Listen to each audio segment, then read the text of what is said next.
Waalaikumsalam. Sehat, masuk. Ya, Aidin.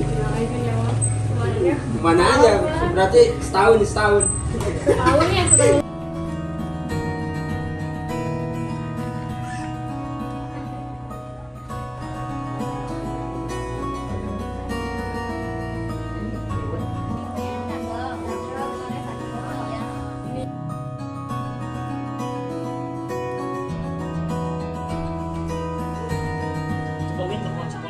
Nah, di sini saya sedang bersama dengan Kang Memet. Kang Memet, apa kabar? Kita Siap. udah 3 tahun ya. banget ya, 3 tahun nggak ketemu Iya, ya. benar. Berarti pas apa sih Kang? Aku teh kesini Ulang tahun kedua ya? ulang tahun kedua. Ulang tahun kedua. Oh. Wah, yang meledak itu ya. Ya Pokoknya lumayan.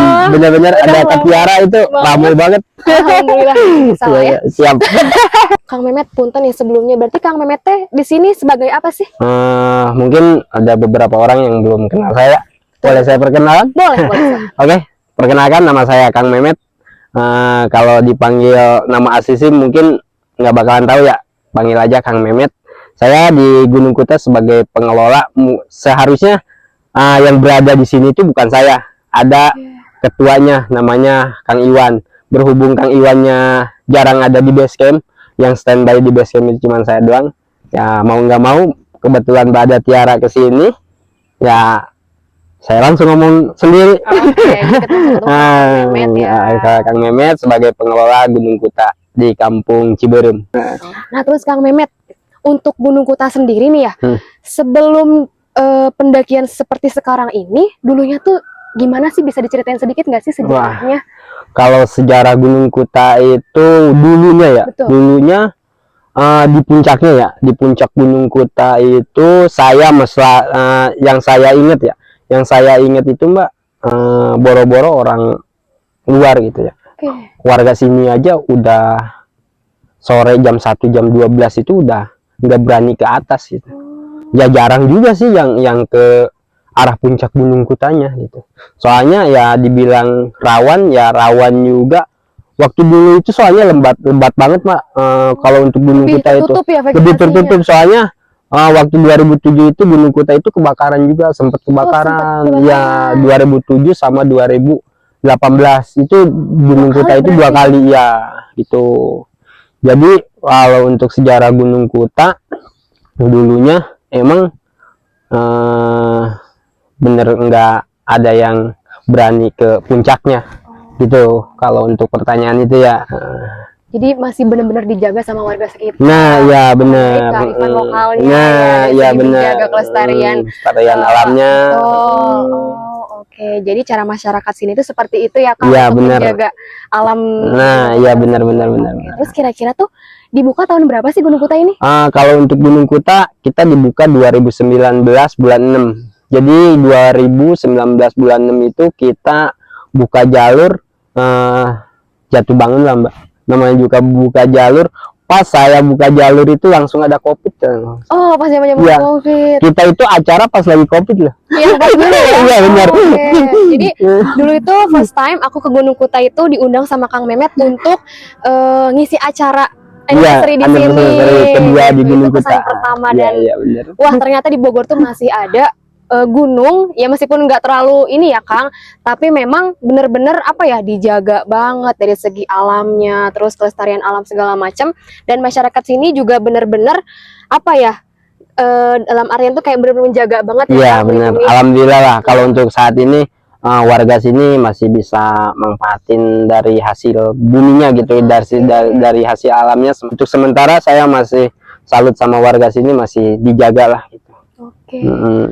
Terus Kang, kalau arti dari Gunung Kuta itu apa sih Kang? Kuta itu ada artinya nggak sih Kang? Kalau untuk artinya ya, kalau untuk artinya saya, ini bukan dari saya Betul. Mbak ya, Iya. ini dari sesepuh langsung ngomongin ke saya. Kalau Gunung Kuta itu nyukup nyakuta kanu pangabutuh warga di dia. Oke. Jadi kalau untuk diartikan sih nggak masuk akal ya, cuman dipikir-pikir warga sini emang bener sih, tanpa ada Gunung Kuta mungkin air juga udah mulai susah di sini. Biarpun di sini kemarau nggak ada kata air. Belum Ya, pernah kekeringan. nggak ada, nggak ada. Iya. Terus Kang, kira-kira ada pantangan tersendiri nggak sih kalau untuk pendakian Gunung Kuta ini? Oh, jadi kalau untuk di Gunung Kuta, jadi gini Mbak. Jadi saya sebelum pendakian Gunung Kuta, jadi sama sesepuh sini udah ada perjanjiannya. Oke. Dalam arti perjanjian kita bukan berarti kita percaya dalam hal kayak gituan. Percaya sih boleh, ya kan? Percaya sih boleh. Cuman ini mah udah mungkin udah dari dulunya kayak ada larangan mungkin di Gunung Kuta. Jadi di Gunung Kuta itu dari mulai jam 5:30 ke puncak dari tempat camp ya. Kalau ibarat contoh Mbak kan di Bukit Wanapa, jadi Mbak itu nggak boleh ke puncak itu jam 5. Nah ditutupnya kalau untuk di puncaknya itu dari jam 4 sore. Jam 3 itu udah pengawas dari base camp udah mulai ke atas. Jadi kalau ada yang masih di jam 4 di atas puncak, kita ada sanksinya sekarang. Itu nggak main-main. Sanksinya itu lumayan, 300.000 Mbak satu orang. Jadi kita bikin pelaturan, bukannya kita mau nyari materi ya, soalnya memanfaatkan gitu. Terus di atas puncak ada batu dua gede-gede untuk teman-teman nih. Kalau ibarat ke Gunung Kuta, kalau ngelihat batu dua di atas puncak, pasti di sebelah kiri ya, di sebelah kiri itu jangan dinaikin. Itu kalau peribahasa sesepuh sini itu rumahnya yang punya di situ. Jadi di bawahnya itu benar sih Mbak. Kalau kita di logika ya, di bawahnya puncak itu sedikit lah tanahnya. Cuman kekuatan si batu dua itu biarpun ada angin kenceng nggak bakalan turun ke bawah. Nggak goyah. Enggak goyah. Meskipun si tanahnya sedikit itu ya, paling kalau dikeruk ya nggak nyampe juga enggak gitu. Enggak. Untuk di tempat campgroundnya kita jam 10 itu udah nggak boleh main gitar, musik-musik. Nah ya, emang kita menghargain, takutnya ada bawa anak, mungkin kan di sini masih ada bawa anak kecil, takutnya kecapean atau gimana, takut terganggu juga gitu. Jadi nilai yang bisa diambil adalah mau kemanapun, nggak cuma Gunung Kuta aja, teman-teman harus izin, ya, apalagi benar. ke Gunung Kuta yang memang sepengalaman Kang Memet ya, kita harus tetap menghormati ya Kang. Ya benar. Harus izin dari segi perizinannya, karena Kang Memet juga meringankan, meskipun teman-teman misalnya tidak punya uang ataupun tidak ada biaya untuk masuk, sama Kang Memet tetap dimasukkan. Silakan asal teman-teman izin. Terus Kang, biasanya suka ada ini nggak sih Kang, selamatan gitu, acara rutin selamatan gitu di Gunung Kuta ini? Oh iya ada Mbak. Tetap ada. Kita kegiatannya seperti apa tuh Kang biasanya? Kalau setahun sekali kita rutinitas itu biasanya potong ayam. Oke, di lokasi? Di lokasi, tapi bukan di puncak Kutanya, bukan di Wanapanya, itu ada tempat tersendiri buat kayak gituannya gitu. Jadi sama sesepuh juga Kang? Iya. Saya nggak berani kalau sendiri lah. Ntar salah baca-baca saya kena juga. Gitu ya. Jadi setahun sekali kita diwajibkan, ya dibilang tadi ya, kembali lagi kita nggak percaya, dibilang percaya kayak gituan jangan. Cuman mungkin alam juga kalau ada hasilnya, Betul. ada penunggunya, kenapa kita nggak sedekah? Iya, betul. intinya kita sedekah alam aja. Betul. Intinya kita bukan sedekah ke setan-setan lagi, kita sedekah alam aja gitu. Oke. Gimana yang tradisi di sini saya kembangin lagi. Tadinya saya seperti itu pemau saya gitu. Gitu. Jadi sebelum dulu dibuka pendakian, di sini tuh masyarakat lebih dominan untuk ziarah. Iya, Mungkin jarang. yang punya minat khusus. Nah, kayak iya aku itu gitu ya. ada permintaan tersendiri mungkin ya. Oke. Tapi untuk warga sini ya nggak ada sih. Cuman untuk Malah warga orang luar itu Ya, orang kebanyakan luar. pokoknya maaf itu orang Kerawang semua. Gitu. Jadi ada beberapa orang Kerawang emang ada yang nyampe nikah ke orang sini gitu. Oh, saking seringnya berkunjung. Iya, saking seringnya berkunjung sampai sekarang masih ada orang Kerawang di sekitar 4 orang di sini. Ada di sini gitu. Oke. Terus Kang, satu lagi, kalau untuk Gunung Kuta ini kan saya lihat dia dominan tuh kayak tebing-tebing gitu ya Kang Iya. ya. Biasanya di tebing tuh suka ada gua. Kalau di Kuta tuh ada nggak sih Kang kayak guanya gitu? Ada. Oh, tetap ada ya Kang. Dulu itu Mbak, Gunung Kuta itu bisa masuk di lubangnya aja ya, pintu masuknya aja ya. Pintu masuknya itu 3 orang 4 orang, cuman sekarang ngecilin sendiri. Oh. Jadi anehnya, ya dibilang aneh untuk pribadi saya soalnya ngelihat gitu kan, ngelihat. Jadi tadinya besar lubangnya itu, sekarang ngecilin sendiri. Paling untuk masuknya itu paling 1 orang. Tadinya buat 3 orang masuk bisa, jadi 1 orang sekarang udah mulai agak sempit. Di dalamnya itu sekitar masuknya itu orangnya itu sekitar 10 orangan. 10 orang. Di dalam guanya itu banyak, ada uang koin yang kuning itu Mbak. Iya, iya, Nah, zaman-zaman dulu. iya, zaman dulu. Terus sama foto. Foto Yang bikin anehnya itu fotonya itu nggak hancur-hancur sampai sekarang. sampai sekarang. Kemarin ada yang ngelihat ke dalamnya, yang iseng orang sini, kakak saya masih bagus katanya foto-fotonya di dalam gitu. Kalau yang nekat sih ya nggak tahu, mungkin ada ininya ya, punya jampe-jampe mungkin gimana. Kalau ini mah ada yang suka masuk ke situ, cuman saya banyak orang yang nanya, Kang Mehmet, gimana sih tempat yang biasa ritual kayak gitu atau gua? Mohon maaf untuk ini mah saya belum bisa ngeliatin gitu. Tapi Kang Mehmet sendiri pernah masuk? Pernah. Oh. Itu buat 10 orang cukup. Jadi ada pundakan gitu, cuma langsung jurang ke Jadi ke bawah gitu posisinya. Iya, posisinya. Oke. Nah, banyak lah kalau mau diceritain, mungkin nggak cukup ini doang itu ya Mbak ya. Masih banyak sebenarnya. Cuman ya itu doang sih. Tapi sedikit lebihnya di saya juga bisa banyak tahu gitu, Nah, Gunung ya, Kuta yang dulunya cuman kayak kesini naik ya udah sekedar Ya, naik, tapi kan kalau sekarang bisa ngobrol sama Kang Mehmet, bisa cerita detailnya seperti apa sih, terus cara biar teman-teman lebih menghormati mungkin ya, khususnya kayak alam setiap kemanapun tetap harus ada izinnya. Ya benar. Terus Kang, setelah cerita panjang lebar tadi kita ya, untuk tiketnya sendiri berapa sih Kang untuk masuk Gunung Kuta ini?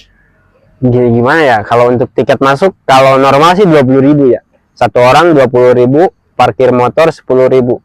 Itu juga kadang-kadang teman-teman ada yang anak-anak sekolah ada yang kekurangan uang, saya masih kurangin Pak, masih dikurangin. Pokoknya yang penting utama izin dulu ke base camp, biarpun nggak ada saya, yang penting ada catatan di base camp. Itu doang, itu yang paling senang saya. Biarpun Kang, saya nggak ada duit, nggak apa-apa, yang penting ada izinnya, ada datanya, biar nanti kalau ada keluarganya yang nanyain, nah saya bisa jawab gitu. Kalau ada apa-apa kan otomatis pengelola Kuta juga yang repot gitu. Jadi ntar kalau ada apa-apa di Gunung Kuta, imbasnya juga ke semua orang gitu. Makanya teman-teman kalau ibarat mau ke Gunung Kuta, ke base camp dulu lah. Yang pertama izin. Yang pertama izin Kedua gitu. juga sampah ya. Nah, itu diutamakan, sampah sekecil apapun kalau bisa dibawa. Jangan sampai ditaruh di atas mentang-mentang berat bawa. Tadinya juga kenapa kalau ibarat nggak mau berat bawa, kenapa harus bawa makanan ke atas? Betul. Karena biasanya memang mengandalkan sudah ada pengelolanya. Nah, biasanya, iya. Kang, ya. Padahal itu pengelolanya sebenarnya paling males. Jadi harus dari kesadaran tersendiri. Nah, iya.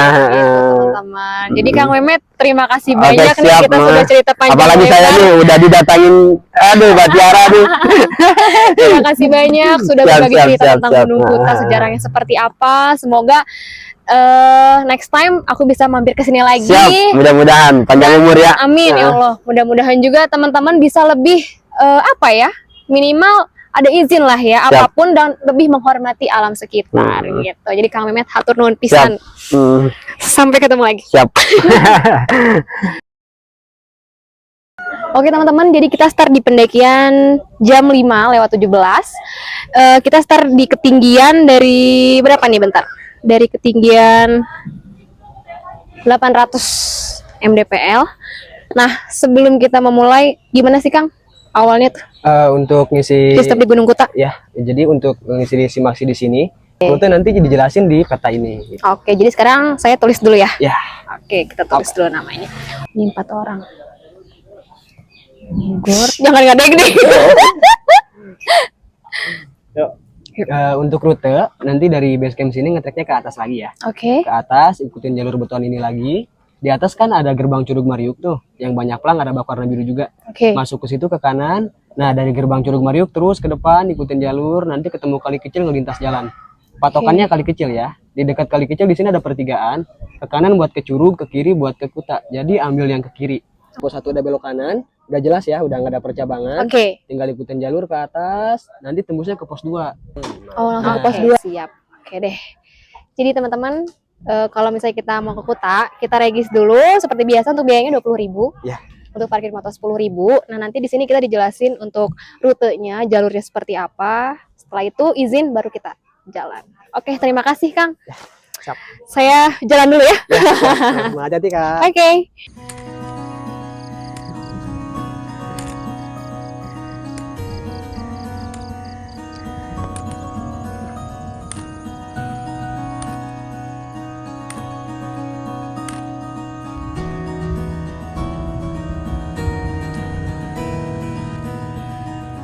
Teman-teman, di trek awal kita akan menjumpai trek bebatuan seperti ini sebelum sampai ke Gapura Selamat Datang.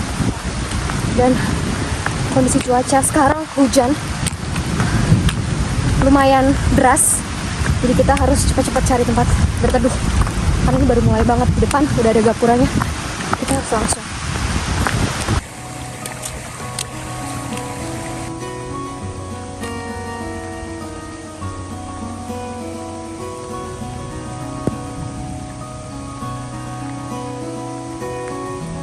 Setelah jalan sekitar 5 menit dari Gapura, ini sudah sampai pos 1. Kita bakalan berteduh di sini.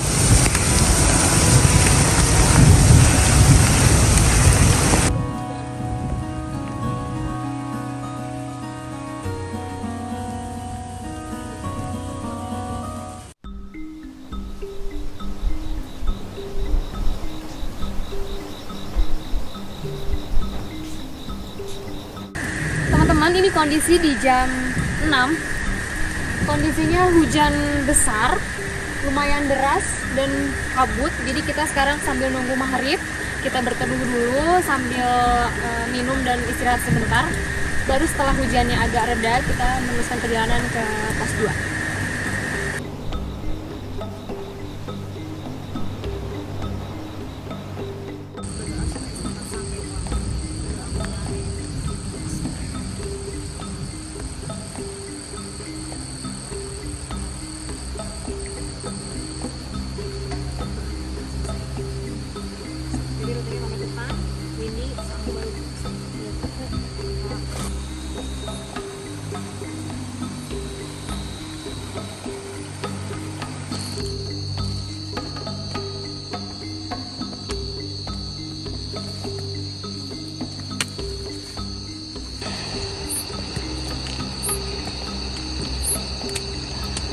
Jadi teman-teman, trek awal setelah tadi kita melewati pos 1, ini medannya lumayan nanjak dengan medan tanah, dan dikarenakan kondisinya hujan, jadi ini lumayan becek. Dan untuk safety-nya kita memang sangat wajib menggunakan sepatu untuk di trek seperti ini. Karena kalau sendal khawatir licin dan kaki terkena cedera. Lanjut lagi.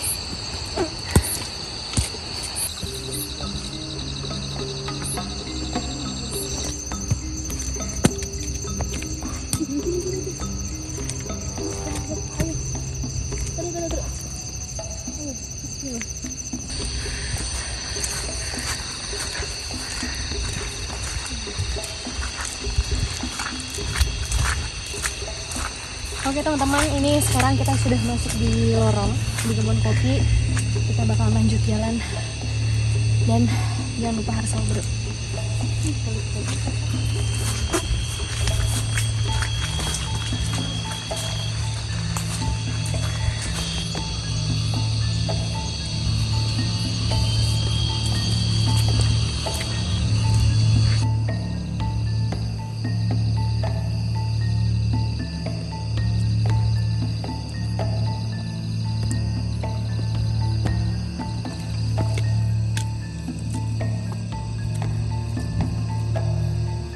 Jadi di pinggir kanan kiri ini kebun-kebun singkong, kebun-kebun warga ditanami pisang, singkong dan umbi-umbian. Kalau siang nih kelihatan, dan sebelah sana itu view-nya benar-benar kebuka banget. Itu berhubung sekarang malam dan cuacanya memang agak mendung, jadi semuanya kabut. Ini sudah di jam 7 kurang. Kita lanjut lagi.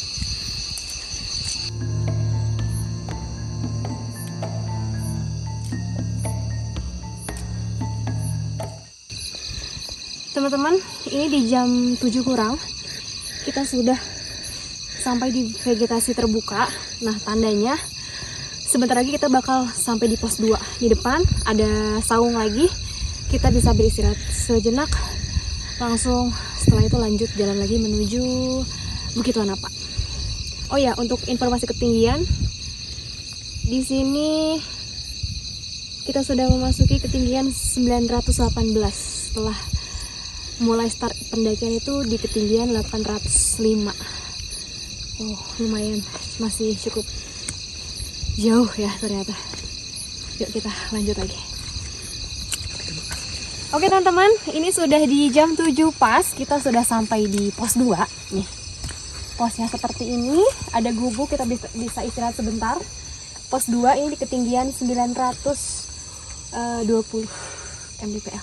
Sekarang kita mau break dulu sambil minum. Gimana? Ngap gak? Lumayan lah ya. Lumayan. Tapi bener loh, ke Kuta itu kan aku sudah pernah nyobain trekking siang. Dibanding dengan trekking malam, jauh lebih enak trekking malam. Karena mungkin satu tidak panas, cuman mungkin kekurangannya adalah kita berebut oksigen dengan pohon-pohon sekitar sini. Jadi balik lagi ke teman-teman, kalian lebih better mana, apakah trekking di malam hari atau di siang hari.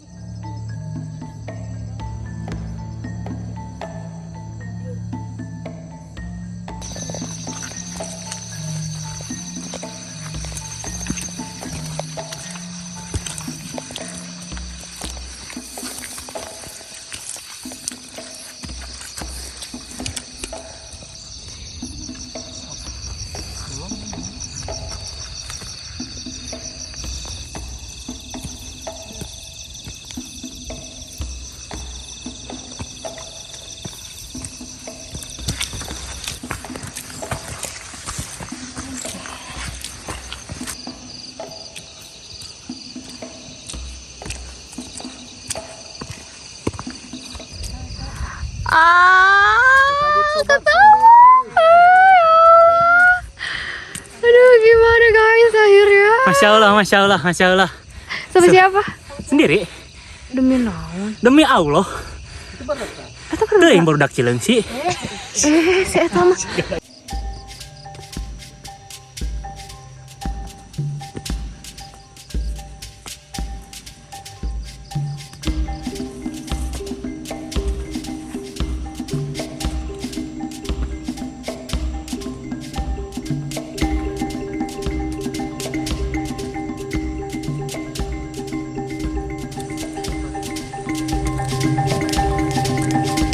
Oke teman-teman, akhirnya di jam setengah 8 kita sudah sampai di warung menuju Bukit Wanapa.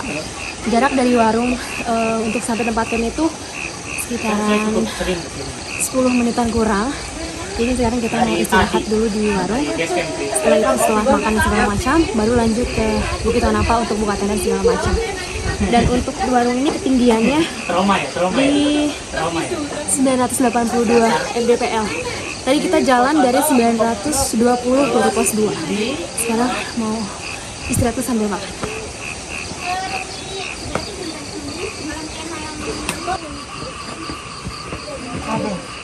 Jadi teman-teman, sebelum kita ke Bukit Wanapa, di sini ada warung untuk teman-teman sekedar istirahat ataupun bisa tidur juga, mungkin kalau misalnya mau camping cuman udah mau bawa tenda bisa istirahatnya di sini. Karena di sini nanti siang aku liatin, di sini ada gubuk yang luas, lumayan luas.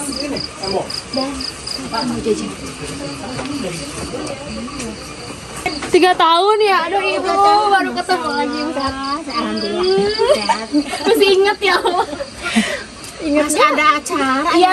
kalau nggak salah. Waktu ini yang ramai pesan Yang ada 1.600. Iya, yang aku di sini ibu numpang gara-gara Iya, emang bener. Kita pak copok-copok di sini ya kan, sekarang ada numpang juga. Ada tempatnya dulu mah kita sempit-sempitan Iya, bener ya. duduk. Iya, baru ketemu lagi. Tapi alhamdulillah kan sehat. Amin, bisa naik lagi ke sini ya. Iya, Ibu. Ngopi dulu gak teh? gampang tuh gampang. Ini sambil mau jajan. Oh iya, ayo Jadi teman-teman kalau teman-teman kesini sebelum kalian camping ke atas di Bukit Wanapa, kalian bisa istirahat dulu di sini di warung ibu. Karena aku udah baru ketemu lagi bu ya. Iya, Pas udah lama banget, banget saya bener. bener. Bisa naik lagi ke sini ya teh. Bisa ngopi, bisa makan Iya, gorengan-gorengan. bisa. Kita menuju Bukit Wanapa, menuju tempat camp. Jarak dari warung kurang dari 10 menit ya, paling 5 menit aja.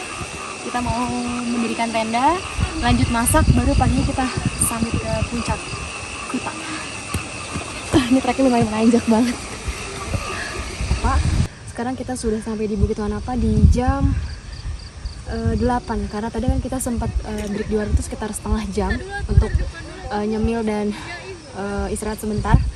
Habis ini kita bakalan mendirikan tenda di sekitar sini, cuman gak akan terlalu pinggir karena khawatir malam anginnya kencang dan tendanya agak ini ya, agak mengganggu kenyamanan kita. Jadi kita bakalan cari spot yang agak sedikit menjorok ke dalam dan banyak pohon.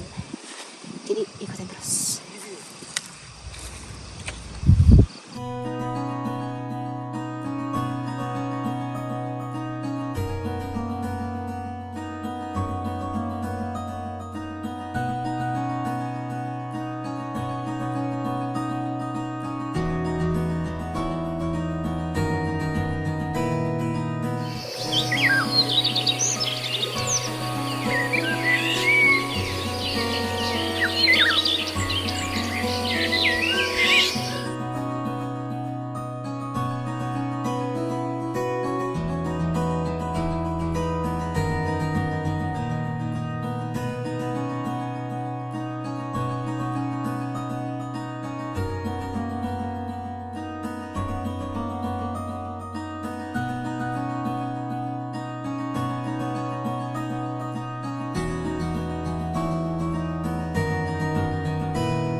Oke, sekarang di jam setengah 9 pagi kita mau start trekking ke Puncak Kuta. Kita start dari ketinggian 1000 mdpl. Jalan vertikal ke atas menuju Puncak Kuta kira-kira kurang lebih durasinya setengah jaman. Jadi ikutin terus.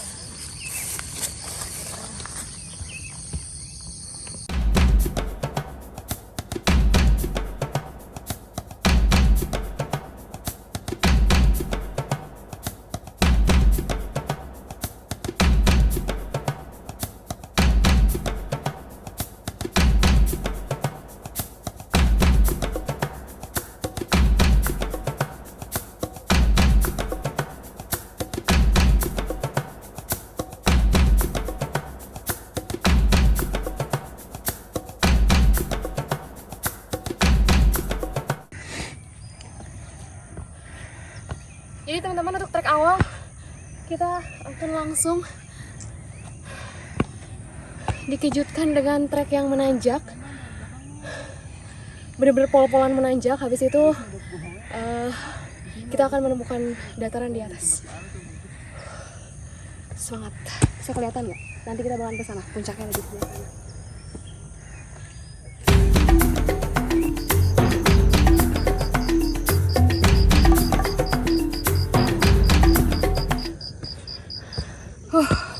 Tanjakannya luar biasa pedas. Setelah kita melewati tanjakan kurang lebih 10 menitan, kita di depan sudah kelihatan tuh ada dataran yang landai. Jadi bisa istirahat sebentar sambil nunggu teman-teman yang lain di belakang. Gokil.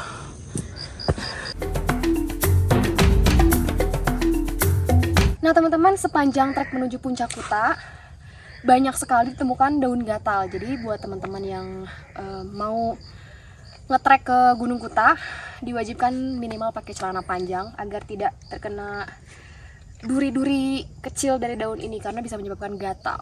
Jadi harus hati-hati, terutama dari safety diri kalian sendiri. Yuk kita lanjut lagi.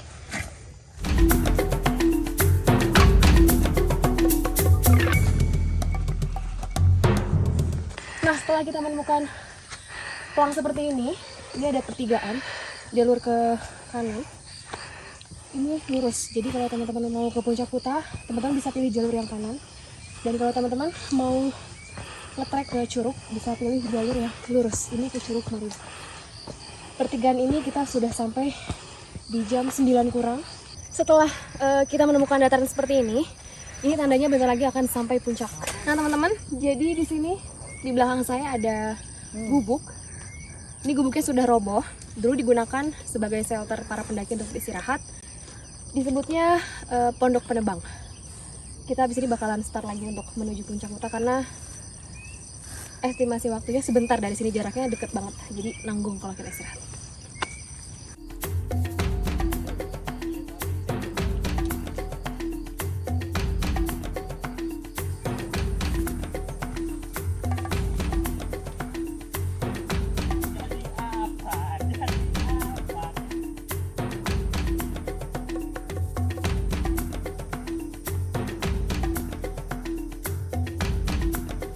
Ini sudah sebentar lagi menuju Puncak Bayangan. Sudah mulai agak-agak rimbun. Ini kurang dari jam 9 teman-teman. Yuk kita lanjut lagi. Oke teman-teman, setelah kita tadi jalan dari trek yang datar, sekarang sampailah di Bukit Bayangan atau di Puncak Bayangan dengan ketinggian di sini 1069. Nah, kenapa berbeda? Karena pengaruh dari tekanan udara dan kekencangan angin, jadi berubah-ubah terkadang. Puncak Kutanya kita masih jalan lagi ke sana sekitar 15 menitan.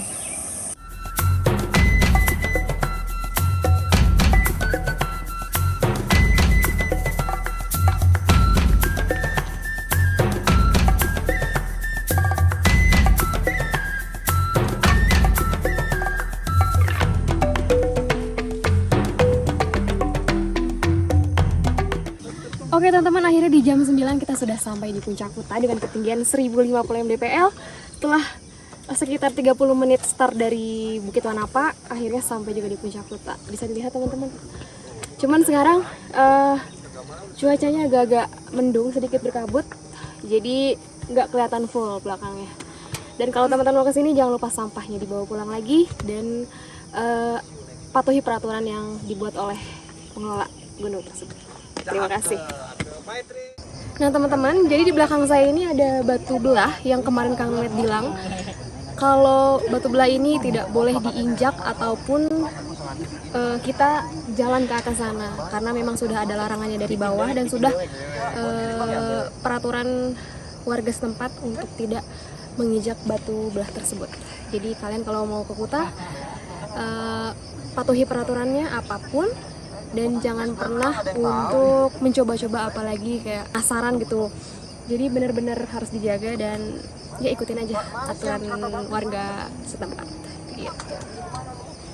Oke teman-teman, akhirnya kita sudah sampai di puncak Gunung Kuta dengan ketinggian 1050 mdpl bersama teman-teman dari Anak panti. Jangan lupa untuk like, comment, dan subscribe. Ikutin perjalanan aku selanjutnya. Bye-bye!